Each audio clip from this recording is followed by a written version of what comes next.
In this video, we are going to cover functions, function notation, and domain and range. And before we can start talking about domain and range for continuous functions, or to be more general, continuous relations, we are going to have to introduce the interval notation. So the first thing that we have here is how the notation of inequalities is going to correspond to the interval notation. So we have strictly less than and strictly greater than. So with the strict inequalities, we can't have equality. That is, the strict inequalities are not going to be satisfied if we have equality. So if we were to say have a set which is described by a compound inequality, which is strict on both sides, like we have in example I here, well, indeed, this is going to correspond to an interval, and because of these strict inequalities, we are not going to want to include the endpoints of that interval. And so the way we indicate that with the interval notation is a parentheses. So if, say, we don't want to include the left endpoint, then we would put a right-facing parentheses around that left endpoint.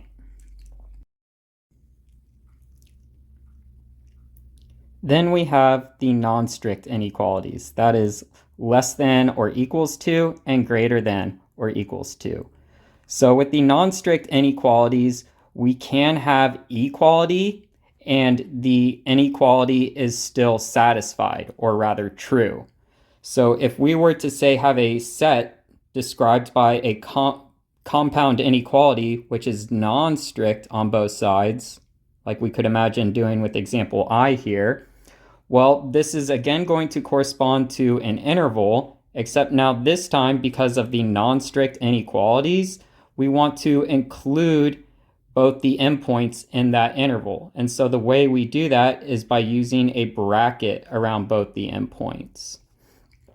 And so if we want to say include the right endpoint, we are going to put a left-facing square bracket around that right endpoint. And one thing I want to point out that we've kind of glossed over so far is that when we are writing intervals, we write the smaller value first and the larger value second, which is to say that this whole time we've been kind of assuming that A is less than B. And so when we have an interval where we have parentheses around both the endpoints, we call that an open interval. And when we have an interval where we have brackets around both the endpoints, we call that a closed interval.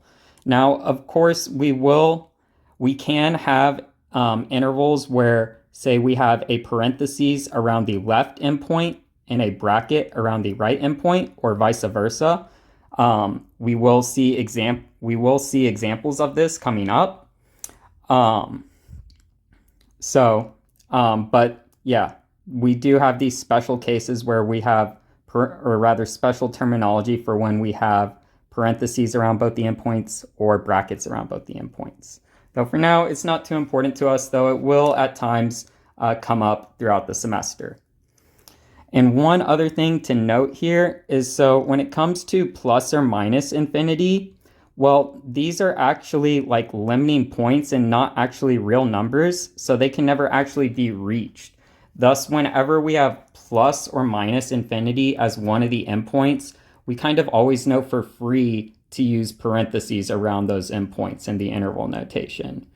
And just to give you an argument for why, to kind of understand why we should never use brackets around plus or minus infinity, well, if we put a bracket around plus or minus infinity when it's one of the endpoints to our interval, we would be saying that plus or minus infinity is in that interval, which just is not possible. Because here, again, we are just talking about intervals of real numbers, and again, plus and minus infinity aren't actually real numbers. They're just limiting points. All right, so now we have some examples where we are going to just state a given inequality as an interval.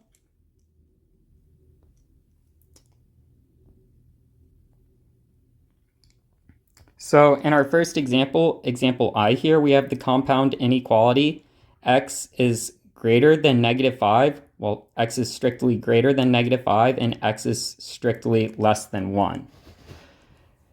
So technically, these inequalities here don't exactly describe sets like the way they're written, and intervals are indeed sets. Like technically, we would have to have the set builder notation. So that's going to look something, and you will see this in Lumen. So that's going to look something like, well, some curly brackets, and then we're going to have our variable. In this case, for the inequality, it's X. And then we'll have either like a vertical line or a vertical bar or a colon, which is just like symbolic notation for such that. So X such that, and then our compound inequality. So X is between -5 and 1.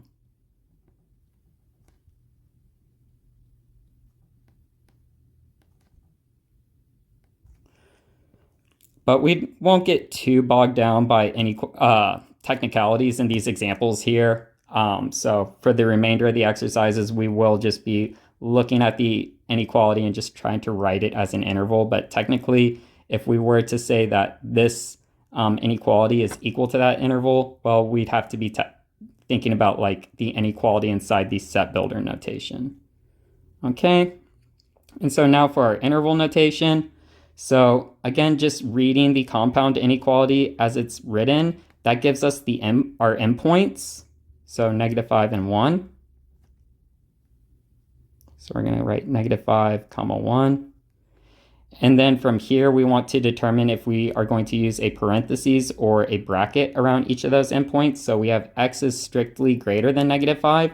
So X cannot be equal to -5. So we don't want to include -5 in our interval. So we are going to indicate that by putting a parentheses around the endpoint -5. And similarly with the endpoint at 1, well, we have X is strictly less than 1. So again, X can't be equal to 1. So we don't want to include 1 in our interval either. So we are going to put a parentheses around 1. And that is how we would state the inequality in example 1 as an interval. It's just going to be the open interval from -5 to 1. All right, moving on to example 2. So again, we have a compound inequality. This time it says that y is greater than or equal to 4 and less than 9. So again, just reading the compound inequality as it's given, we can go ahead and copy down our endpoints. Again, we want to make sure that we aren't like reading the inequality backwards, in which case we might mix up our endpoints. We always want to make sure that we have the smaller value first. So in this case, it's going to be 4, and the larger value second. So in this case, it's going to be 9. So we have 4, 9. Those are our endpoints. And then again, from here, we want to determine if we are going to use brackets or a parentheses around those endpoints. So we have y is greater than or equal to 4. So y can equal 4. So we want to include the endpoint 4 in our interval. So we're going to put a bracket around 4 to indicate that. And then we have y is strictly less than 9. So y can't be equal to 9. So we don't want to include 9 in our interval. So we are going to have a parentheses around 9. So here we have one of those examples that I was mentioning before of an interval where we have included one of the endpoints, but we have not included one of the other endpoints.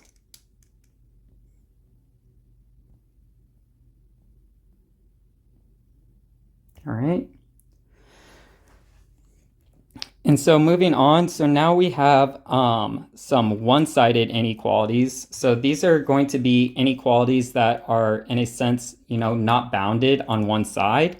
So our first example here, example 3, just says that z is greater than or equal to -3. And so as we can see from this inequality, well, z is bounded below. That is, z has to be greater than or equal to -3. That is, z can't be less than -3. So it's z's bounded below, but it's not bounded above. Like there's nothing telling us that z has to be less than something. Z just has to be greater than or equal to -3. And so we know that one of our endpoints is going to be -3, so we might as well write that. And then since we have this one-sided inequality, well, that means we are going to have plus or minus infinity as one of the endpoints. And here, since the inequality is bounded below but not above, that means that we are going to have infinity as the right endpoint. So we have -3, comma, infinity. All right. And now we want to decide if we should use brackets or parentheses around the endpoints. So we have z is greater than or equal to -3. So z can equal -3. So we want to include -3 in our interval. So we're going to put a bracket around -3 here. And then with infinity, well, since it's a limiting point, we know for free to just use a parentheses around that endpoint. So that's how we'd write the interval for example 3. All right. And then finally, we have example 4. So here in example 4, we have kind of like two disjoint one-sided inequalities. And so we will have to use a new piece of notation here. It's just going to be the set union symbol.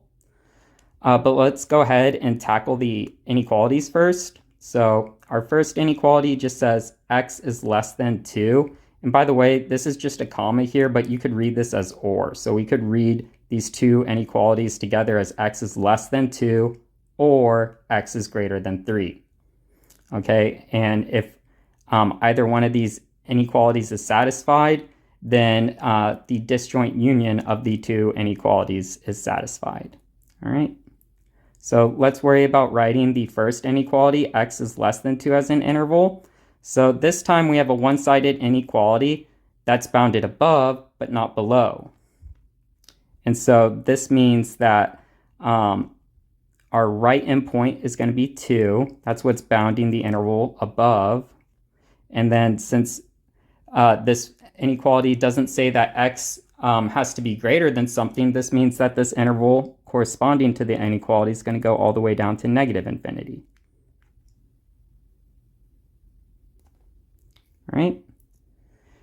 And then we want to decide if we should use parentheses or brackets around the endpoints. So we have x is strictly less than 2, so x can't be equal to 2. So we're going to use a parentheses around the endpoint 2.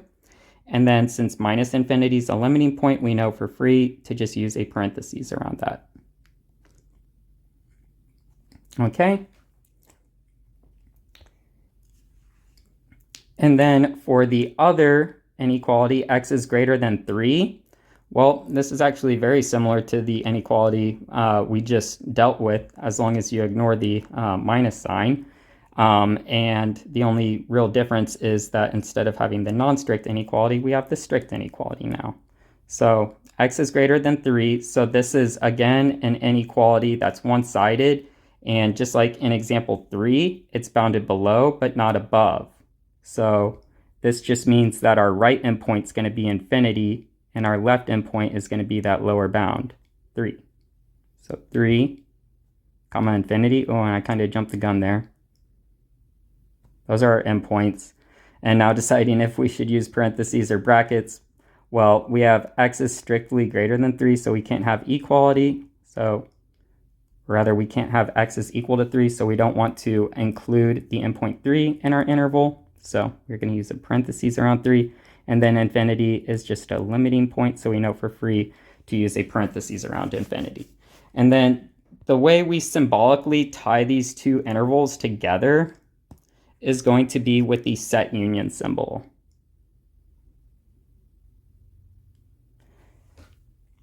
And all this is symbolic notation for the word or.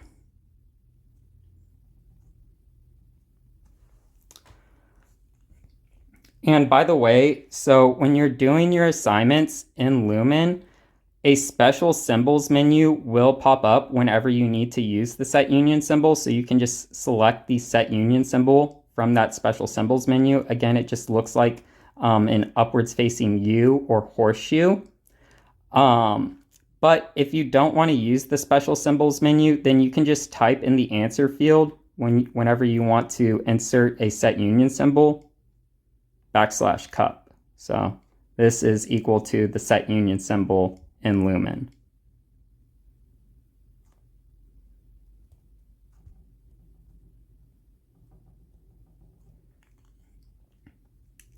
So this can be somewhat of a shortcut, if you're a very fast typer, using the command instead of navigating the special symbol menu can be a little bit quicker. One thing you do have to know at times in Lumen is how to write infinity in your answer field. Most of the times when you have to use the infinity symbol, you will get that special symbol menu, but there will be times where the only special symbol you need for your answer is plus or minus infinity, and the special symbol menu won't pop up. In that case, you just want to use double O's. So in Lumen, to write infinity, you can just write double O's in the answer field, and that's O's like the letter, not zeros. And it doesn't matter if they're lowercase o's or uppercase O's. So this is equal to infinity in Lumen.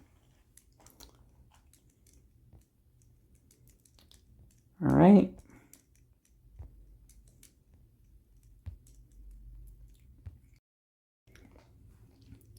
So this brings us to properties of functions. So what is a function? Well, typically in this course, we are going to think of a function as an equation that consists of a set of inputs called the domain, a set of outputs called the range,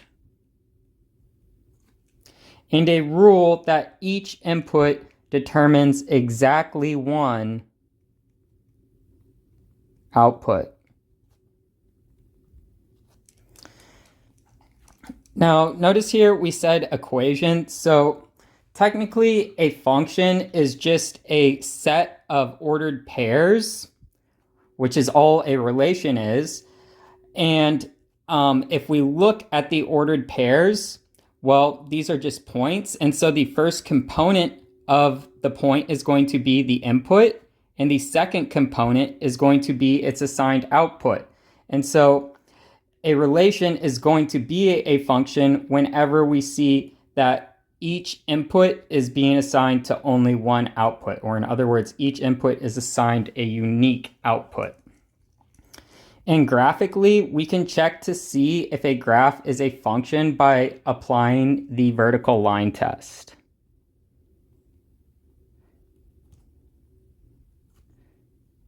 So almost always, the horizontal axis is going to be associated with the domain. And so if we draw a vertical line in, say, the Cartesian plane or the XY plane, then that vertical line is going to constantly fall at the same domain or input value. Like, say, if we were to draw a line at x equals -1, a vertical line at x equals -1, then all points on that line are going to have different y coordinates, but the same x coordinate. And so the way the vertical line test works with a graph of a relation is, well, if we can draw a vertical line that intersects the graph of our relation in more than one point, then that's going to represent the same input being assigned to more than one output. And so just for like a sketch of what that is looking like, so I kind of have it below. We are going to look at some examples where we use the vertical line test, but here I just have a graph of a continuous relation here in blue. And we, of course, have our XY plane, and then we have a vertical line drawn here in magenta. And as we can see, it's intersecting the graph in more than one point. And so this is going to be a graph that fails to be a function by the vertical line test.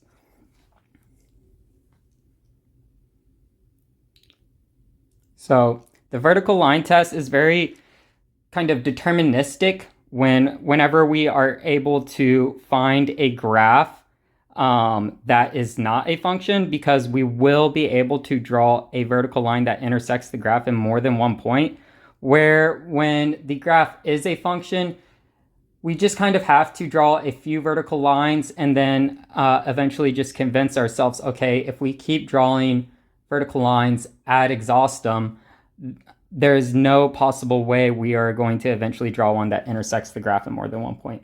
And once we convince ourselves of that, well, we can go ahead and say that by the vertical line test, the graph is a function.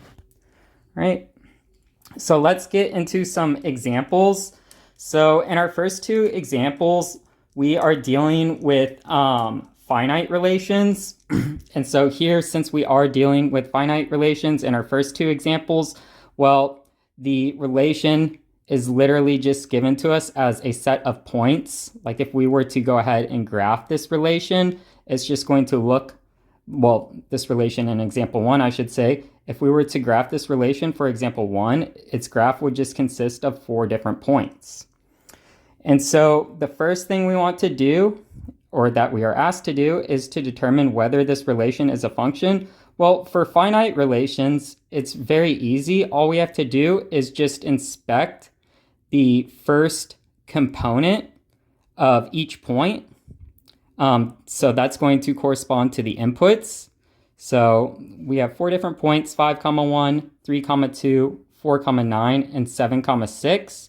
And if we look at all 4 of these points, well, they each have a different x coordinate. So we don't have to worry about, say, assigning the same input value to more than one output value.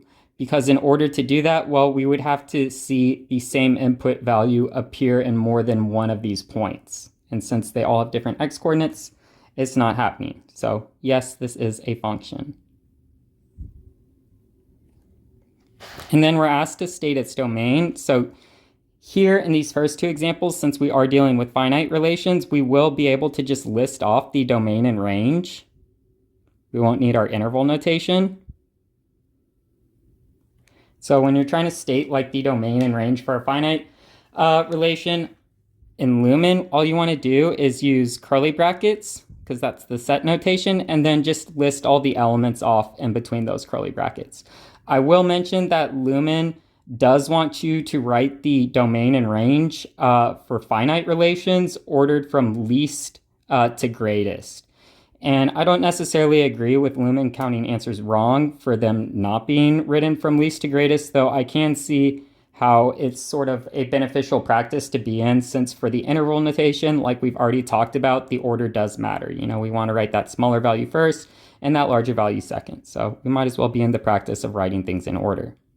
So here for our domain, well, if we just look at the x coordinates of our 4 different points, we have 5, 3, 4, and 7. So listing those off back in order, our domain would be 3, 4, 5, 7. So that's our domain. And then for our range, well, it's kind of the same thing, except now we're looking at the y coordinate, or the second component of each of these points. So we have 1, 2, 9, and 6. So writing things in order, our range is going to be the set 1, 2, 6, 9. Okay. And so on to our next example, example 2 here. So again, we have a finite relation. This time we have 3 different points in our relation. And again, the first thing we want to do is determine if it's a function or not. So let's quickly inspect our points. So we have 2, 4, so that means the input 2 is being assigned to the output 4. We have 0, 2, so that means 0 is being assigned to the output 2. And then we have 2, 5, so now 2, the input 2, is being assigned to the output 5. And because we've assigned 2, the input, to 2 different outputs, 4 and 5 respectively, this is going to not be a function. So this is a relation that is not a function. So function, no. And again, it has nothing to do with this point 0, 2. If we were to just delete either one of these points, 2, 4, or 2, 5 from the relation, then we would have a relation that is a function. And that really is all it takes for a relation to fail to be a function. We just need to see one input being assigned to more than one output. It doesn't matter if it just barely breaks that definition of what it means to be a function or not. As soon as that happens, it's not a function. Okay, and then again, let's state what the domain is. So here, the domain is going to be, well, we have 2, 0, and then 2 again. So rewriting things in order, and not repeating any domain elements just because that's kind of redundant. Our domain is 0, 2. And then for our range, well, we have 4, 2, and 5. So writing that down back in order, our range is going to be the set 2, 4, 5.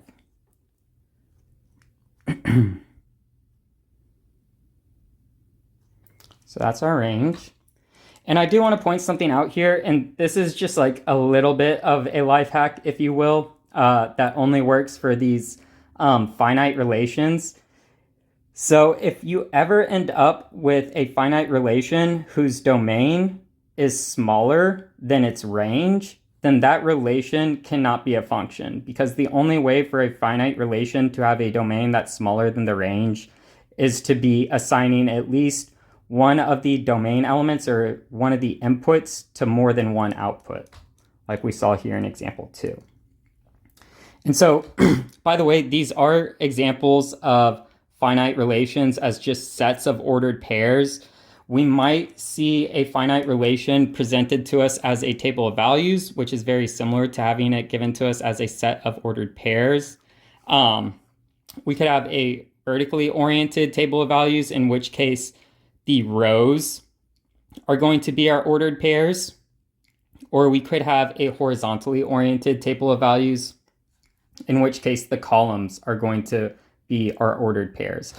We could also see a finite relation given to us as like a graph. Again, that's just going to look like, finitely many points in the XY or Cartesian plane, or as a mapping, which just kind of looks like two different bubbles. You have a domain bubble with all your domain elements listed off, and then a range bubble with all your range elements listed off, and then arrows going from the domain elements to the assigned range, from the domain elements to their assigned range elements.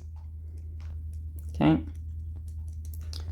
All right, so let's move on to some continuous relations. So in the following examples, we are given graphs of continuous relations, and we are asked to determine if the graph is a function and to state the domain and range.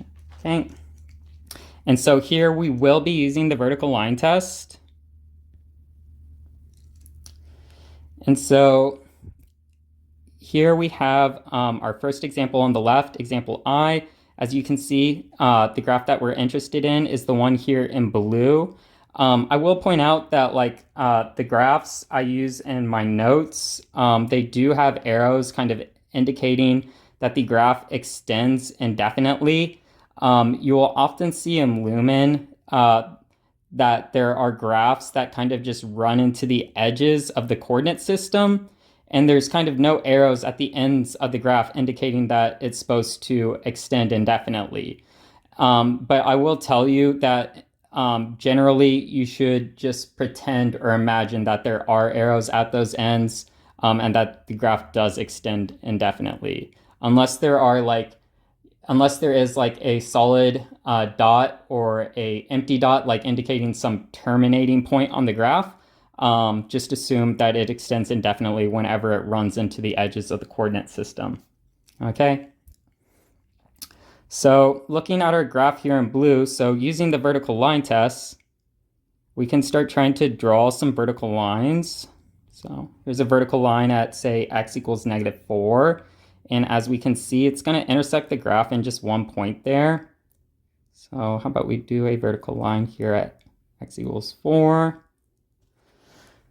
And as we can see, that vertical line only intersects the graph in one point. But, maybe there's something about the number 4. So how about we try, say, a vertical line at x equals 1. Well, that vertical line also is only going to intersect the graph in exactly one point.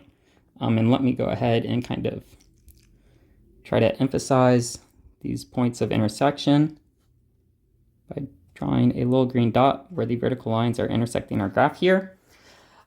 And so as you can imagine, if we were to keep drawing vertical lines in this way, all we would see is that the vertical line intersects our graph in at most one point. That is to say, there's no possible way we could draw a vertical line here in this first example that's going to intersect the graph in more than one point. So yes, this is a function. Oh, we're still in green. Let me go back to purple. Function, yes.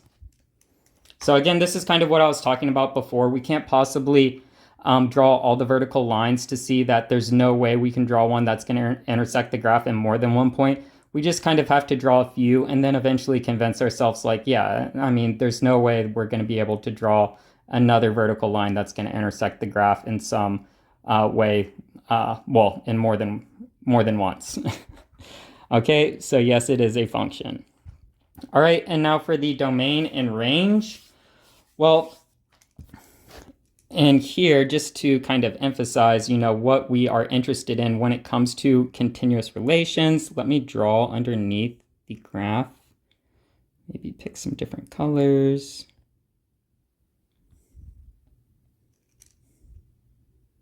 So again, the domains associated with the horizontal axis.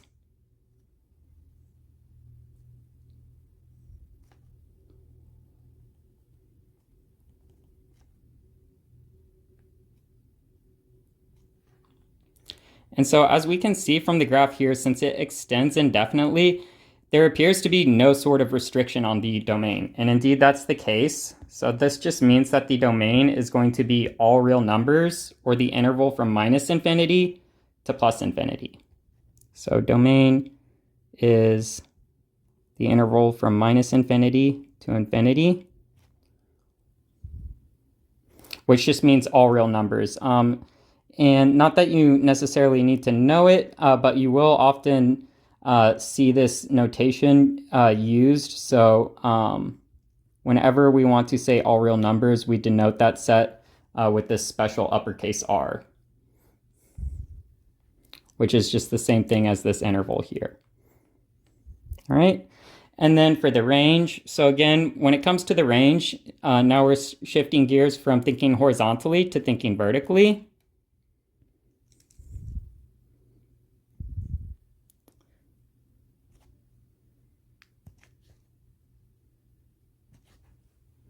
See if I can write the word range sideways. Not too bad. All right. So this is kind of what we're thinking of here when we're talking about the range.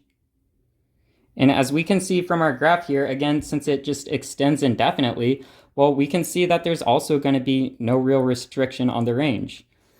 So the range is also just going to be the interval from -infinity to infinity.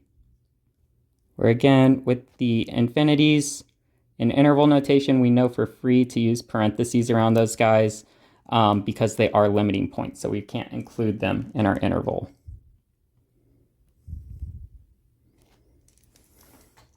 All right, so let's move on to example 2 now, and we're still doing the same thing as in the previous example. So first, we want to determine if the graph in example 2 on the right here is a function or not. So let's go ahead and maybe try drawing some vertical lines. And we could think about being kind of silly and maybe, draw some vertical lines like all the way over here, which are definitely not going to intersect the graph. And so it's like, well, that doesn't really tell us anything. So maybe we'll try drawing a vertical line that intersects the graph. So we could draw this vertical line here. And this vertical line, if you squint the right way, actually intersects the graph in exactly one point. So that, if you were the kind of person to quickly jump to conclusions, you might see that and be like, oh, it's a function because I drew a vertical line and it only intersected the graph in one point. But the vertical line test says that we cannot draw a vertical line that intersects the graph in more than one point. And so, we have kind of yet to show that. So how about we try drawing some more vertical lines? So let's do this one right here.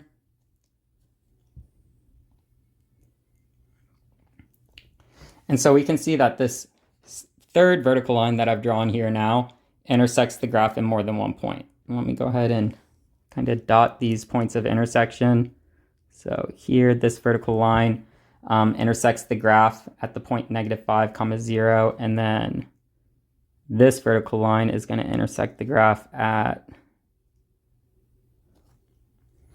well, technically, so this is a graph of, and yeah, to kind of downplay the mystery here with the equations associated with these graphs. So for the first example, you might notice that this is just a graph of the linear function y equals x. Yeah, I'll keep doing the baby blue. So this is y, or f of x equals x. And this graph here in the second example is just a graph of, well, y equals plus or minus the square root of,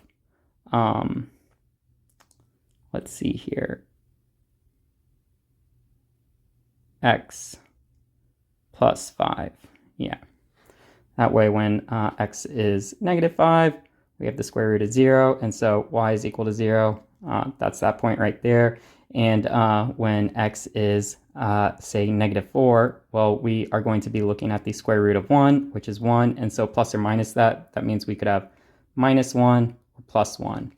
And that's when x equals -4. So that would be like represented by these points. But yeah. So anyways, as we can see from the equation, as well as the vertical line test, this graph in the second example here is not a function. So function, no. But we still want to talk about its domain and range, because just like we talk about the domain and range of functions, we still talk about the domain and range of relations. Again, function's just a particular kind of relation. Okay, so for the domain here, and it might be helpful to use the rectangle method. I've already done a lot of drawing on this, but if you can imagine, the rectangle method works by just enclosing the graph in a rectangle, kind of like so. And then looking at the leftmost and rightmost edges of that rectangle to determine the left and right endpoints of the domain. And we can do the same thing for the bottom and top edges of that rectangle to try to determine the left endpoint and right endpoints of our range. But here in general, when we are trying to think of what the domain of a function is, well, for the left endpoint, we just want to find the leftmost point on the graph if it exists, and just look at the x-coordinate there, and that's going to give us our left endpoint for our domain. And then same thing for the right endpoint of our domain, we just want to find the rightmost point on the graph of our function and find what the x-coordinate is there, assuming that rightmost point exists. Of course, in this example here, a leftmost point exists, but as we can see, the domain is just going to extend indefinitely to plus infinity, so there is no kind of rightmost point, if you will. But focusing on the leftmost point, so that's going to be that point that we've already kind of talked about some at -5, 0. So again, the x-coordinate there is -5. So that's going to be the left endpoint of our domain. And then for the right endpoint of our domain, like I was saying, it's going to go all the way to infinity. As we can see, the graph just extends indefinitely to the right. So we are going to put a parentheses around infinity. And now the important part here when talking about the domain is, of course, determining if we want to put a parentheses or a bracket around -5. Well, if we think about the graph before I started drawing all over it, there is kind of no points, deleted from the graph. So every kind of point that we can see on the graph here is going to be a point in the relation. And so this point on the graph, -5, 0, that we've already dotted in green, is a point on the relation, and that has an x-coordinate of -5. So that means that -5 is in our domain. So we are going to put a bracket around -5 there because we aren't going to include -5 in our domain. And then for the range, well, it can be kind of hard to tell from the graph here, but because it kind of, depending on how you think about things, you might just think, maybe the graph kind of just flattens out eventually. Like maybe there is some sort of horizontal asymptotes somehow like bounding the range. But that's actually not the case here. The graph does extend indefinitely to the right, and as it does extend indefinitely to the right, well, it's going to extend indefinitely up. It's going to extend indefinitely upwards as well as indefinitely downwards. And so all this means to us is that the range is going to be all real numbers. So the interval from -infinity to infinity once again. So that's our range.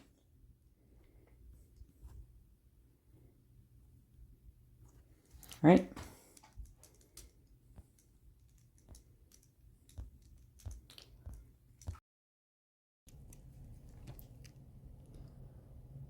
This brings us to function notation. So instead of having an equation such as y equals some expression in x, we will instead see y replaced with something such as f of x, where f is just going to be the name of the function.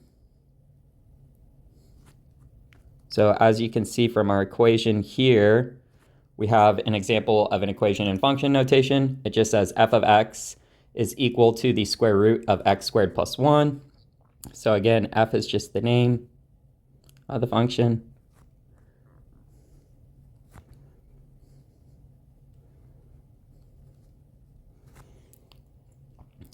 X, the argument inside the parentheses here, is our input.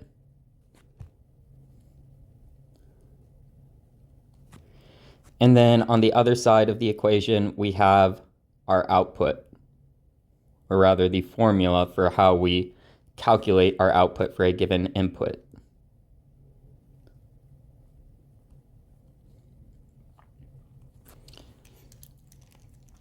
So now we have some examples involving an equation where y is just equal to some expression in the variable x, and we are asked to decide whether the relation corresponding to these equations defines a function of x and to give the domain and range. All right, so in our first example here, we are given the equation y equals 2x plus 6.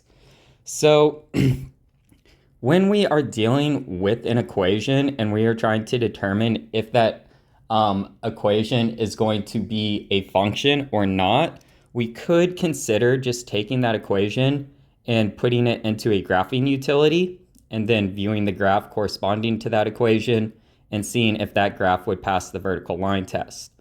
Or we could take the equation and try to isolate y on one side of the equation and then inspect the equation to see if there's anything suggesting to us that a single x value is going to correspond to more than one y value.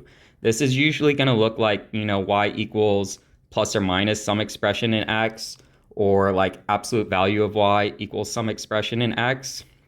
Here, in the first example, we literally just have a linear equation, y equals 2x plus 6, and we can see that y is already isolated on one side of the equation by itself. And on the opposite side of the equation, there's nothing to suggest to us that a single x value is going to correspond to more than one y value. And indeed, that's the case here. This first example that we have is a linear function, much like the graph that we looked at in the previous set of two examples. So if we remember, that very first example was a graph of a linear function. So here, it's much the same thing. The slope's going to be different. It's going to have a different y-intercept, but none of that really matters to us. The main point is it's a linear function with well-defined slope, and so this is going to be a function. So yes, function. And that might not seem like the most convincing argument ever. So when it comes to using an equation to determine if that is going to be a function or not, it's kind of similar to when we are using a graph to determine if that graph is going to be a function or not. That is, in the case that it is a function, we just kind of have to convince ourselves, and we can't be quite as confident in the case that it's not a function. So we will see later on in these examples, one of these equations, at least one of these equations, is going to be a relation that is not a function. And we will see in that case, we will be able to identify an x value that's going to correspond to more than one y value. So a single x value is going to be assigned to multiple outputs. But for now, we don't get to see that because our first example, it is a function. And so the domain here, well, again, this is very similar to the example of a linear function that we were looking at before. So in general, if we have a linear function with well-defined slope, the domain is going to be all real numbers. So domain is going to be minus infinity to infinity.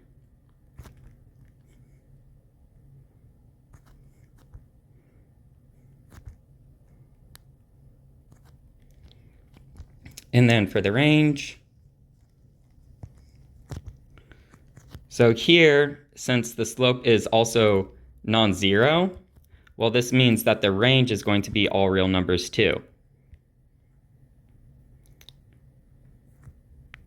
If the slope was 0, well, we wouldn't see x in the equation anymore because we'd multiply x by 0, and we would have for our range just a single y value, whatever that y-intercept is.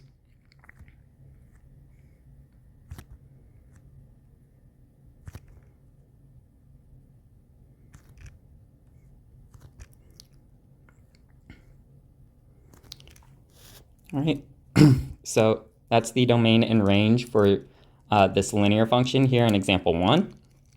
On to example 2. So in example 2, our equation is going to be y equals 5 over x plus 2. And so the first thing we want to do again is try to determine if this is going to define a function of x. And if we look at the equation, so again, y is already isolated on one side of the equation by itself. And if we try to think about it, well, just looking at it, there's no real possible way that a single x value is going to give us different output values. We don't have anything like a plus or a minus on one side of the equation suggesting that, we could get more than one y value. So this is going to be a function again. It's a rational function this time. And so for the domain, so in the first example, we didn't really have to worry about anything for the domain because we were dealing with a linear function. So in general, when it comes to trying to determine the domain of a function from its equation, we just want to exclude x values that are going to cause us to have an algebraically undefined expression, such as division by 0. So we can't divide by 0 because that's not algebraically defined. And we want to exclude x values that are going to cause our output to be a non-real number, such as an imaginary number. So here, what we have to worry about with 5 over x plus 2, well, is of course avoiding dividing by 0. So we want to figure out when the denominator is going to be equal to 0. So we are going to take the expression in the denominator, x plus 2, set it equal to 0, solve for x.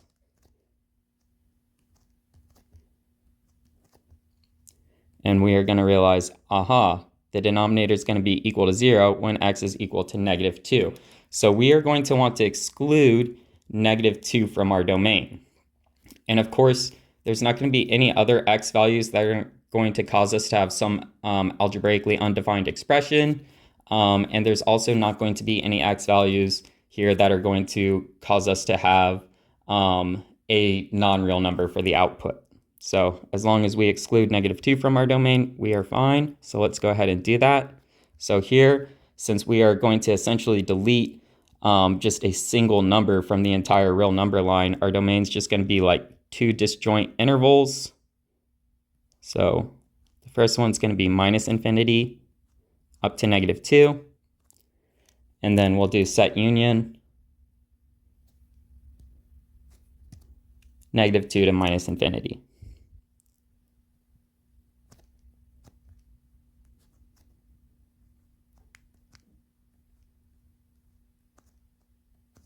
Sorry, -2 to infinity. Misspoke there. All right, so that's our domain. And now for our range. So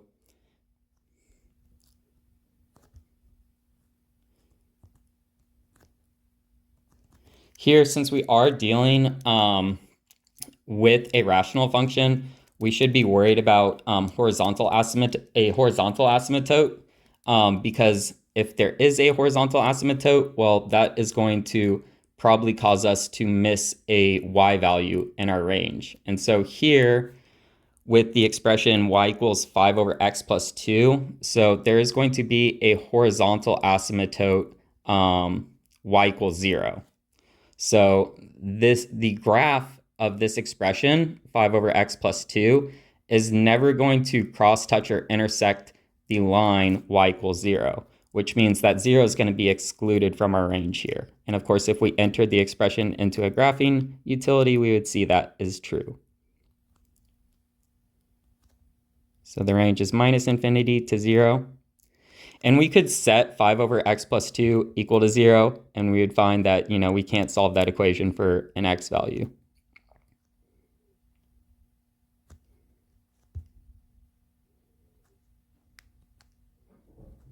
I will point out that as x goes to infinity, plus or minus, the expression does tend to 0, but it's never actually going to reach 0.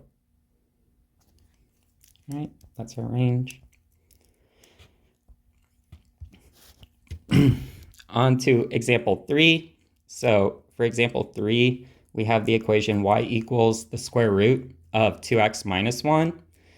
So first off, we're going to determine if it's a function or not. So looking at the equation, again, we already have y isolated on one side of the equation by itself, and just inspecting the equation, there's no possible way a single x value is going to be assigned to more than one y value. So is it a function? Yes. And then here for our domain, so like I was saying in the previous example, when we are dealing with an equation and we're trying to determine the domain for that equation, all we want to do is make sure that we exclude x values that are going to cause us to have an algebraically undefined expression. So we don't really have to worry about that here with the square root of 2x minus 1. And though we also have to exclude x values that are going to cause our output to not be a real number. And so here, whenever we have a negative under the square root, well, that is going to be an imaginary or complex number. And so here, we want to make sure that our domain excludes x values that are going to cause the expression under the square root to be negative. So we want to take the expression under the square root and set it greater than or equal to 0. And then we're going to solve that inequality. And that inequality is going to tell us exactly what our domain is. So let's take that inequality, set it up, 2x minus 1. We want this to be greater than or equal to 0. It can't be negative, essentially. And then we want to solve for x. So let's try to get it on one side of the inequality by itself. Again, when we're solving inequalities involving a single variable, it's just like when we solve equalities involving a single variable. We just want to make sure that if we ever multiply or divide the inequality by a negative number, that we reverse the sign or the direction of the inequality. So we get 2x is greater than or equal to 1, and then divide both sides by 2. And so x is greater than or equal to 1/2. And so looking at this inequality here, it's telling us what our domain should be. So as we can see, this inequality is not bounded above, but it is bounded below by 1/2. We have the non-strict inequality here, so that means we can have equality, so we want to include the endpoint 1/2. So our domain is going to be the interval 1/2 to infinity. We're going to have a bracket around 1/2 and of course a parentheses around infinity.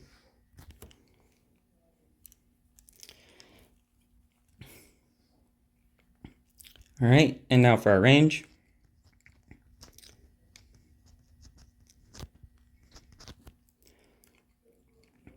So because of the way we restricted our domain here, right?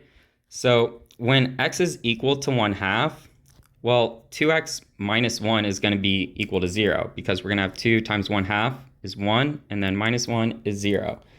And so we are going to have 0 under the square root. Square root of 0 is 0, so y is equal to 0 when x is equal to 1/2.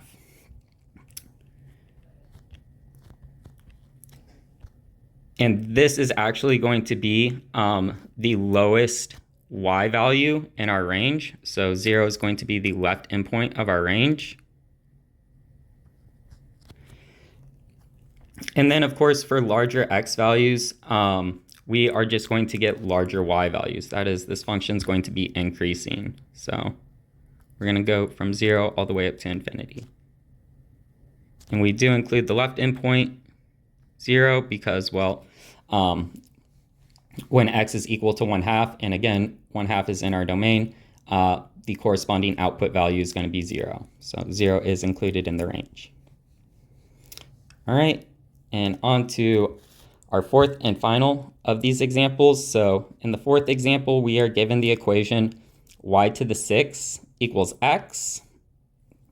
And so as we can see this time, we don't exactly have y isolated on one side of the equation by itself. We have this exponent 6 up here. And so what we can do is we can raise both sides to the 1/6, because whenever we have power of a power,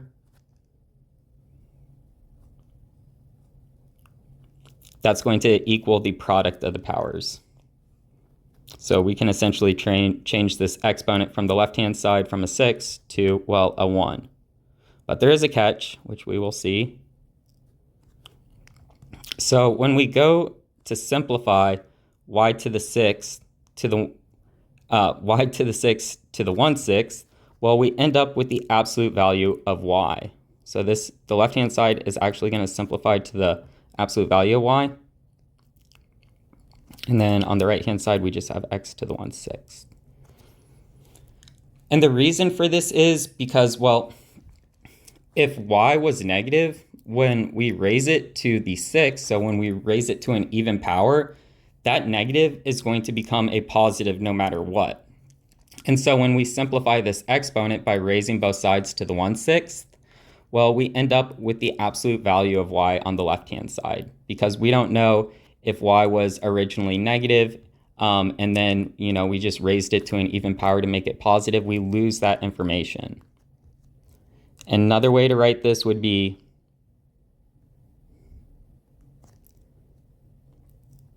y is equal to plus or minus x to the 1/6. Okay, and so as we can see here from our equation, it's looking kind of suspicious. We might suspect it's not going to be a function this time, and actually we can identify an x value that's going to give us more than one y value, or that's going to correspond to more than one y value. So if we look at our equation here, y equals plus or minus x to the 1/6. So if x is equal to 1, well, 1 to the 1/6 is going to be 1. So y would be equal to plus or minus 1 when x is equal to 6.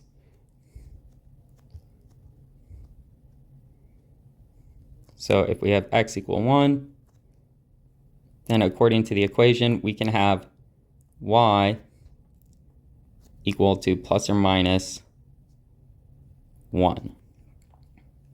So we have a single input value, 1, being assigned to more than one output, -1 and +1. So this is not going to be a function.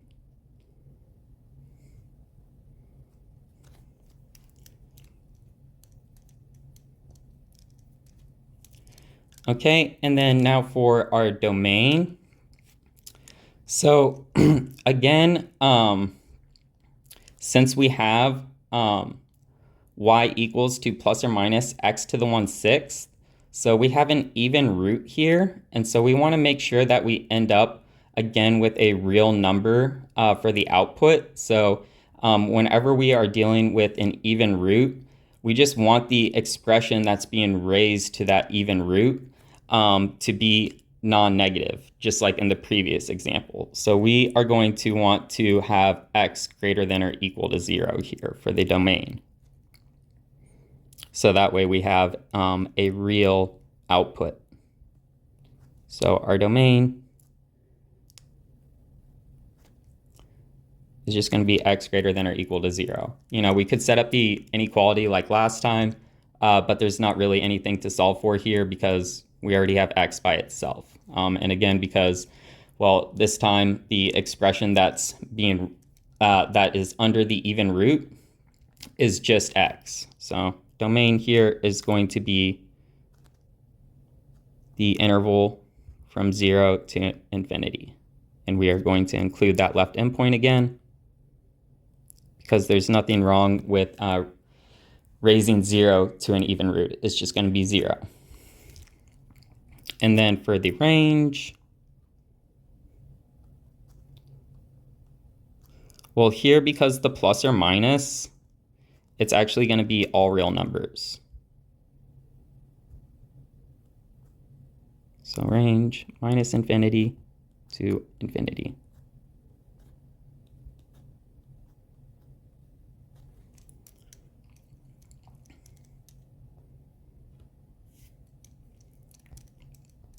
All right, now we have some more examples involving the function notation. In these next two examples, we are given two different functions, and we are just going to use the formulas for those functions to calculate some specific values for those functions. So we are told to let f of x equal negative 3x plus 4 and g of x to equal negative x squared plus 4x plus 1. And the first thing we want to find is f of 0. So all we are going to do when trying to evaluate a function at a specific input is we are just going to copy down the original formula for the function, except we are going to replace every instance with x, which is some parentheses, and we're going to insert the desired input into those parentheses. And then we're just going to proceed to simplify as much as possible until we reach our final answer. So here f of 0 is equal to negative 3, parentheses, put the 0 in there, plus 4. All right, and then let's simplify. Negative 3 times 0 is going to be 0, plus 4, and that's going to be equal to 4. So f of 0 is equal to 4. So far, so good, I'm sure. Let's move on to example 2. So now we are asked to find g of negative 2. So again, all we are going to do is start copying down the formula for g and just replace every instance of the variable x with some parentheses and put our input inside those parentheses. So minus, and then parentheses, negative 2 squared plus 4, parentheses, put negative 2 in there, and then plus 1. And then let's start to simplify. So negative 2 squared is going to be a positive 4. And then we have 4 times negative 2 is going to be a negative 8 and plus 1. So we have minus 4, minus 8, plus 1. And if we add all that up, we end up with negative 11 for our final answer.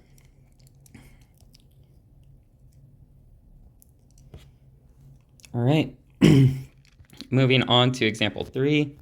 So here we are asked to instead solve the functional equation f of x equals negative 2. And so to do this, we are just going to replace the left-hand side of the equation, f of x, with the expression involving our variable x. So we are going to take negative 3x plus 4, just set that equal to negative 2, and then solve for x. And we'll find the x value that gives us f of x equal to negative 2. So negative 3x plus 4 equals negative 2. And then we want to solve for x, so just getting it on one side of the equation by itself, and subtract 4 from both sides. We get negative 3x equals negative 6. And let me see if I can move things around a little bit. And so the last thing we can do here is divide both sides by negative 3.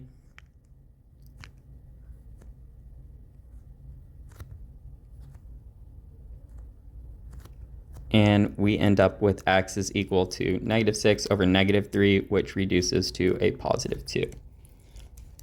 And of course, we could double check. So we could go ahead and take 2 and use it as our input and make sure that the given output is going to be negative 2. And of course, if we do that, well, we'd have negative 3 times 2 is going to be negative 6 plus 4 is going to be negative 2. So indeed, we found the right answer. All right, on to example 4. Here we want to find f of x plus 2. So we won't be able to simplify this down to just like a single numerical value like we could in the first two examples. Here we just want to simplify as much as possible. So just like before, we are going to go about just copying down the original formula for f, and then we're just going to replace every instance of the variable x with some parentheses, put our desired input in there. So minus 3, then parentheses, x plus 2, and then plus 4. All right, and from here we want to simplify. So we have minus 3x, so just distributing the minus 3 over the sum here. We have minus 3x minus 6 plus 4. And then simplifying as much as possible, well, we can just add like terms, minus 6 and 4. So minus 3x, and then minus 6 plus 4 is going to be minus 2.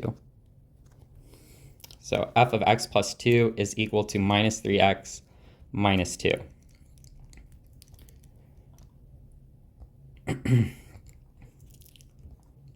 All right, and then in the last of these examples, we are asked to find the difference quotient, g of x plus h minus g of x over h. So the difference quotient, by the way, we use this to help us find the derivative. Like if we were to consider the limit as h goes to 0 here, well, this would actually give us g prime of x. In other words, the derivative of g. So that's why we are interested in the difference quotient here. We aren't actually going to find the derivative here, but we are going to find the difference quotient and simplify it as much as possible. Okay. And so one useful thing to do when you are trying to find the difference quotient is to kind of break the problem down into smaller bits. And by that, I mean just worrying about finding g of x plus h first. And then once we figure out what g of x plus h is supposed to be, we'll kind of bring everything together and write g of x plus h minus g of x over h, and then start our simplification process. So for now, let's just worry about finding what g of x plus h is. So g of x plus h is going to be equal to minus, so just again copying down the formula for g, then starting some parentheses wherever we have an instance of the variable x, and putting our desired input in those parentheses, which this time is going to be x plus h. So we have minus parentheses x plus h squared plus 4 times x plus h. And then plus 1. All right, and so let's go ahead and simplify this. So the first thing we can do is we can FOIL out x plus h squared. So that's going to be minus, and then in the parentheses here, we're going to have x squared plus 2xh plus h squared. And then we can distribute the 4 over the sum x plus h. So we're going to have 4x plus 4h, and then plus 1.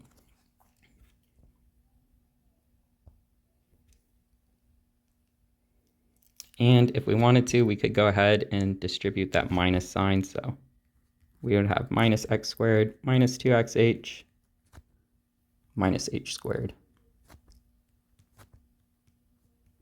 And then plus 4x plus 4h plus 1. So that is our expression for g of x plus h, kind of simplified as much as possible. So let's go ahead and write out the difference quotient now that we know what g of x plus h is going to look like. So g of x plus h minus g of x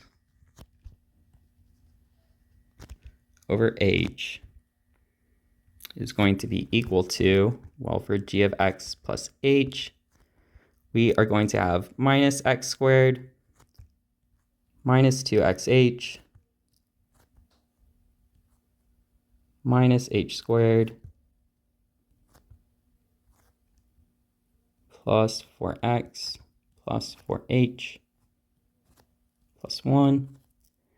And then for minus g of x, so we are going to have minus, and we can go ahead and put all these terms in parentheses to help keep ourselves organized for now. So minus, and then the expression for g of x, which was minus x squared plus 4x plus 1. And this is all over h.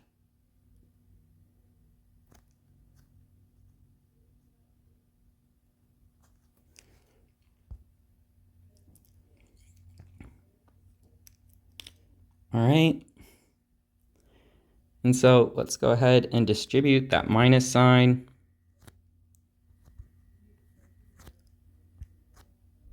And drop our parentheses. So we have minus x squared minus 2xh minus h squared plus 4x plus 4h plus 1 minus minus is a plus, so plus x squared minus 4x minus 1.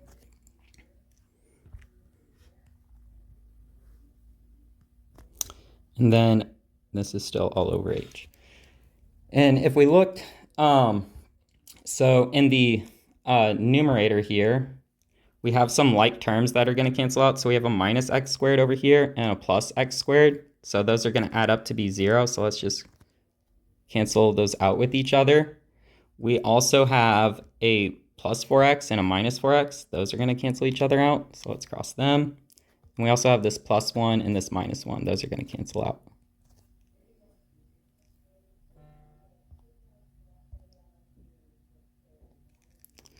So we end up, after we add up the like terms in the numerator, with minus 2xh minus h squared plus 4h. This is still all over h. And so we can simplify this even further still. If we look at all the terms in the numerator, they all involve a factor of h. So we can factor out an h from each of those terms in the numerator. So let's pull that out. So h, and then what we're left with is, well, minus 2x minus h, and then plus 4. And now that we've factored this h out, well, we can cancel it out with the h in the denominator. And so when we simplify our difference quotient as much as possible, we are going to end up with minus 2x minus h plus 4. And like I was saying before, we use the difference quotient to find the derivative by just taking the difference quotient as it's given here and then considering the limit as h goes to 0. And if that limit exists, then that limit is going to be equal to the derivative of g in this particular case. And so here, if you were to take calculus, you would learn that, well, the derivative g prime of x is going to be equal to minus 2x plus 4. And if we look at what we ended up with here, well, once we simplified the difference quotient as much as possible, we had minus 2x minus h plus 4. And so if we were to let h go to 0, well, we would be left with minus 2x plus 4, which is exactly g prime of x.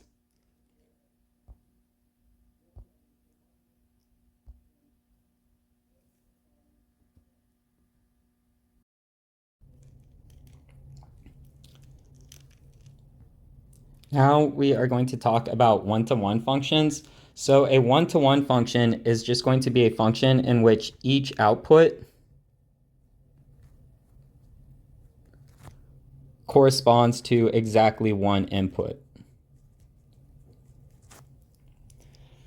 And graphically, we can check to see if a graph is one-to-one by applying the horizontal line test.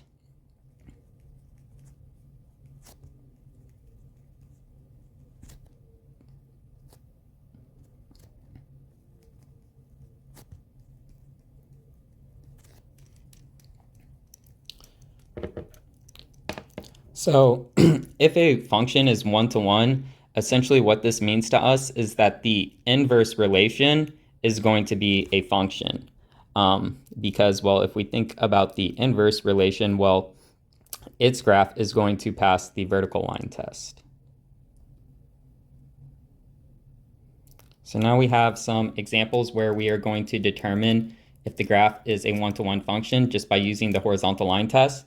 Again, the horizontal line test works just like the vertical line test, except now instead of seeing if a vertical line will intersect the graph in more than one point, we're trying to see if a horizontal line will intersect the graph in more than one point. And if it does, then we say the function fails the horizontal line test, and so it's not a one-to-one function. And if we can't draw a horizontal line that intersects the graph in more than one point, then the function is one-to-one, or the relation rather is one-to-one. All right. So we have our first graph here, and let's start drawing some horizontal lines. And so as usual, well, we could be silly. Draw maybe first this horizontal line, which is just going to intersect the graph in exactly one point. And we might be like, oh, well, our work is done. The function's one-to-one. We drew this horizontal line and it only intersected the graph in exactly one point. But no, we aren't done. I mean, clearly there are more horizontal lines we could draw that would intersect the graph in more than one point. So let's try to draw one of those. So we have this line here. And yeah, as we can see, it's going to intersect the graph in 1, 2, 3 different points. But all we care about is that it intersects the graph in more than one point. So it fails the horizontal line test. So this graph is not a one-to-one function. So one-to-one, no. All right, on to our next graph. By the way, I will point out, so, you know, we said we're saying one-to-one function here. In this second example, we're really just thinking of a one-to-one relation, right? Because if we look at the graph, it's not going to pass the vertical line test. So this graph is a relation which is not a function. And yeah, we're just going to go ahead and check and see if, well, that relation is one-to-one, if it passes the horizontal line test. So we could start drawing some horizontal lines. Get back to the magenta here.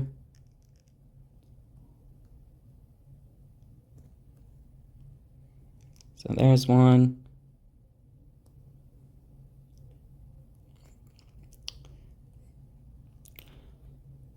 And so far, each of the horizontal lines we've drawn intersects the graph in exactly 1 point. And hopefully it's not too hard to convince yourself that if we were to keep drawing horizontal lines here, well, the best we can do is just draw a horizontal line that's going to intersect the graph in exactly 1 point. We can't draw a horizontal line that's going to somehow intersect the graph in more than 1 point. So this relation is 1-to-1.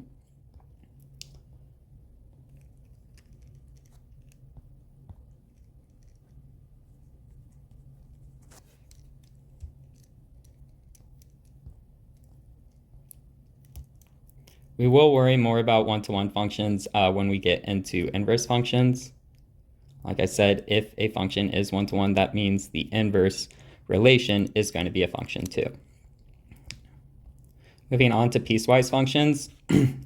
So a piecewise function is just a function whose rules are defined with different equations for different parts of the domain.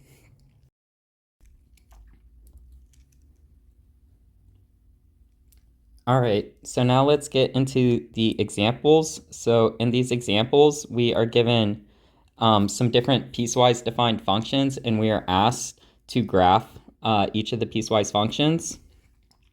So in order to graph a piecewise function, all we want to do is just see what the rule of assignment is on a given piece of the function, and then just graph that piece. So looking at our first example here, we have f of x is going to equal x plus 1 if x is less than or equal to 2, and it's going to equal negative 2x plus 7 if x is greater than 2. All right, so let's go ahead and try to graph the first piece. So x plus 1 is just a linear expression with a slope of 1 and a y-intercept of 1. So let's go ahead and graph or plot that y-intercept at 0, 1. Of course, 0 is less than 2, so we do know that this is going to be a point on our function here, or a point that the graph of our function passes through. And in order to graph a straight line, all we need is just 2 points that straight line is going to pass through, and then we just connect them with a straight line, and we extend that straight line indefinitely. So we have 1 point already plotted that our straight line, x plus 1, is going to pass through. And we want to find one other point. So how about we see what x plus 1 is going to be equal to when x is equal to 2? Well, f of 2 is going to equal 2 plus 1, which is going to be equal to 3. So when x is equal to 2, f is equal to 3.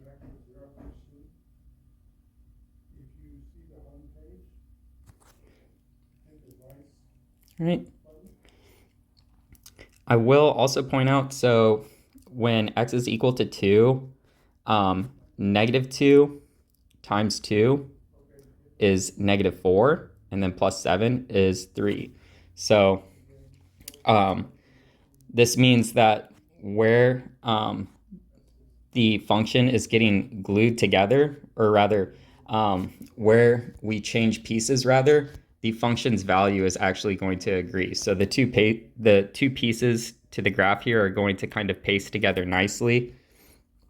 And so we really just have to find one other point that the expression negative 2x plus 7 is going to pass through, because technically, in a sense, it's going to pass through this point 2, 3. So let's just take an x value that's slightly greater than 2, say 3. And we'll see what f's value is there. So f of 3, well, since 3 is greater than 2, this is going to be equal to negative 2 times 3 plus 7, which equals negative 6 plus 7, which equals 1. Okay, so when x is equal to 3, f is equal to 1, So let's go over here to the point 3, 1. Just gonna be right there, all right? And so let's go ahead and just draw some straight lines. So for the first piece, the x plus 1 piece, we're just gonna connect those 2 points and extend.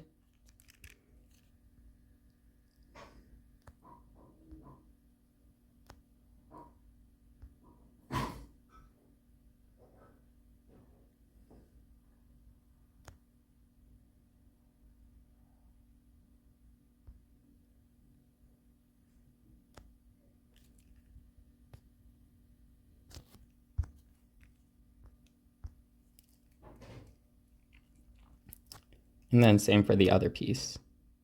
Let's connect these 2 points and extend.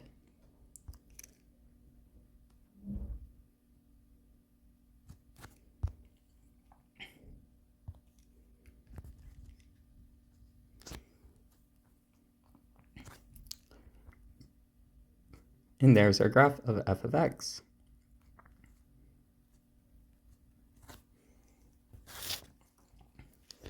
All right, so where a piecewise function kind of changes pieces, if you will, we won't necessarily always have this like agreement that we had here in the first example. And so we'll see that here in example 2. So in example 2, we're given the piecewise function f of x equals minus 3x minus 2 if x is less than 1, and it's equal to x squared if x is greater than or equal to 1. All right, so let's go ahead and figure out, since the first piece is going to be a linear function minus 3x minus 2, all we have to do is find 2 points that will be on this piece, or that this piece will pass through, and then we can just connect them with a straight line, kind of like before. So let's go ahead. And so with minus 3x minus 2, the y-intercept is going to be negative 2. And of course, at the y-intercept, x is equal to 0, which is less than 1. So there's the y-intercept, 0, negative 2. And then let's go ahead and figure out what minus 3 times 1 minus 2 is. So this is going to be equal to, well, minus 3 minus 2, which equals negative 5. So even though f of x is only equal to minus 3x minus 2 when x is less than 1, we can go ahead and figure out what minus 3x minus 2 is going to be equal to when x is equal to 1, because the piece is going to go all the way up until x equals 1. We're going to use that rule of assignment. So let's go down here to 1, negative 5.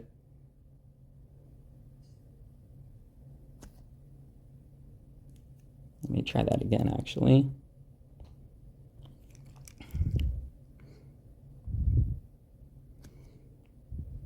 Cool. And yeah, we're just going to put an empty dot there because it's going to indicate that this is a point that's been essentially just deleted from the graph. Okay, and now we can connect these two guys, though, with a straight line. And this is essentially going to be our graph of the first piece. Once it... Oh, didn't quite draw it straight enough there.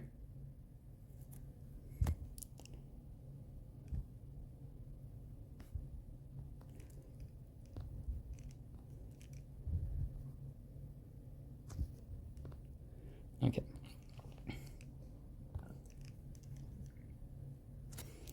And then for the second piece, so when x is greater than or equal to 1, f of x is equal to x squared. So let's go ahead and figure out what f of 1 technically is. Well, this is going to equal 1 squared, which just equals 1. So we can go ahead and plot the point 1, 1. It's going to be right there. And then let's go ahead and plot some more points that f of x equals x squared when x is greater than or equal to 1 is going to pass through. So when x is 2, f is going to be equal to 4, right? Because we're going to have 2 squared.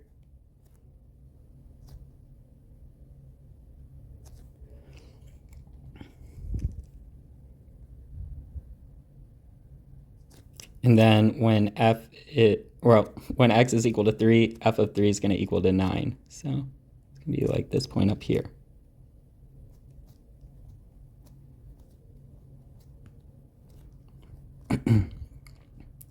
So connecting these guys,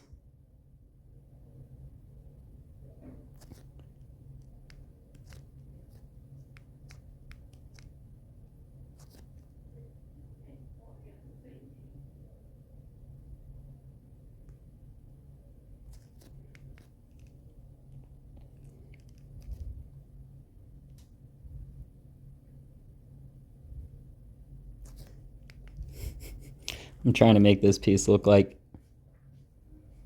part of a parabola because that's what it is. Let me try to zoom in real quick, see if we can make this look right.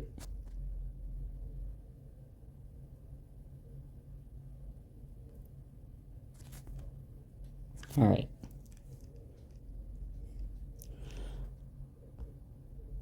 See what that looks like when we zoom out. Okay, it's not too bad. So we'll be happy with that. And that's the graph of our piecewise function from example 2 here. All right, we have one more example of a piecewise function. So in this last example, it says the price of Starbucks stock in 2008 can be modeled by the function where x is the number of business days past June 16th, 2008. All right, and again, just like in the previous examples, we want to take this equation for our piecewise function, if you will, and go ahead and graph it. So if we look at our piecewise function, so f of x is equal to 18.35 minus 0.18x when x is between 0 and 22. And that's non-strict inequalities on both sides. So, and f of x is equal to 12.49 plus 0.1 times x minus 3 if x is greater than 22 and less than or equal to 44. All right. So both these expressions are linear expressions, and they are going to happen to agree when x is equal to 22. Like both these expressions, if we plug in 22 for x, are going to equal the same thing, which is going to be 14.39. Double checking that. Yes, 14.39. All right, but let's go ahead and start trying to graph it. So graphing the first piece. So we can see what the y-intercept is going to be. And of course, since x on the first piece just has to be greater than or equal to 0 and less than or equal to 22, well, x is allowed to equal to 0, which is going to be where our y-intercept occurs. And of course, when x is equal to 0, well, we are going to have f of 0 is equal to 18.35 minus 0.18 and then times 0, which is just going to give us 18.35. All right, so we can go ahead and plot that. It's going to be roughly, so this is 12, 14, 16, 18. So it's going to be maybe, so halfway is going to be like 19. So maybe we should put it like, put a point right there. Awesome. Okay, so that's one of our points. And then let's go ahead and calculate f of 22.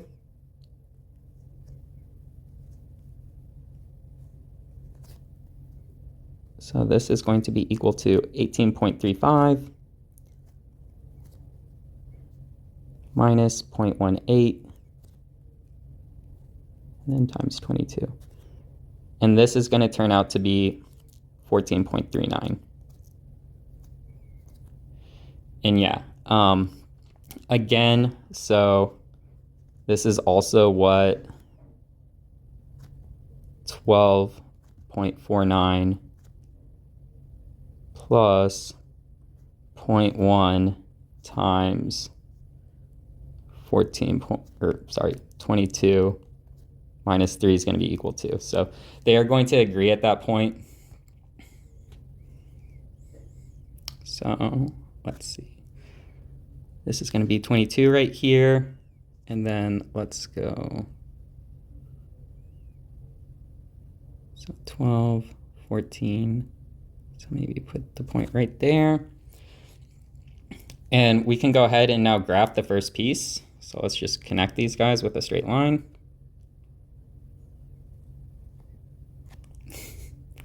See what the tablet does with that straight line.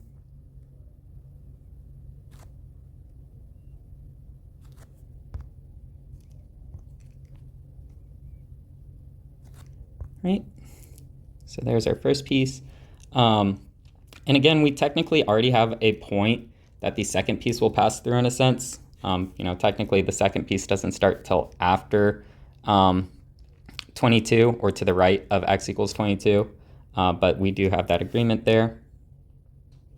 So let's just go ahead and figure out what f of 44 is.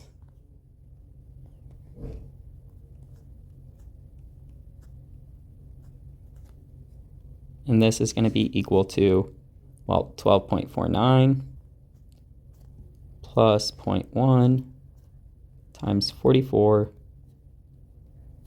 minus 3. And this will be 16.59, I believe. Let me double, yep, 16.59.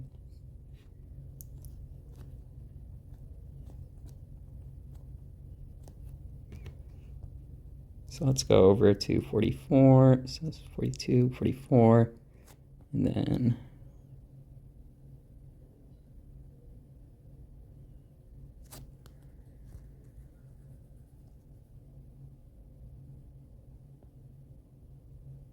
$12, 14, 16, and then maybe like right there. Okay, and for the second piece, all we have to do is connect this point to that point with a straight line. Because again, that piece is also linear.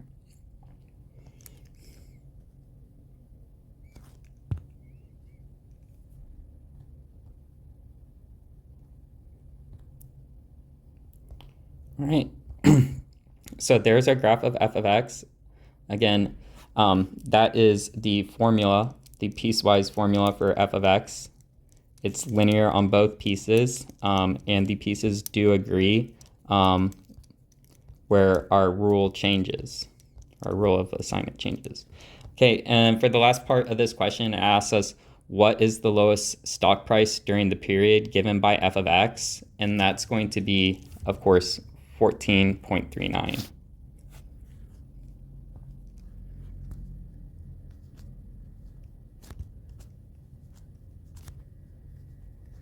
And we can see that just from the graph without calculating any values. So if we look on the first piece, because of the negative slope there, we are just decreasing the whole time from 18.35 all the way down to 14.39. And so that's essentially the lowest value on that first piece is 14.39. And then if we look at the second piece, well, because of the positive slope now, well, along this piece, we start at 14.39 and we're just increasing the rest of the way. So indeed, the lowest stock price is $14.39.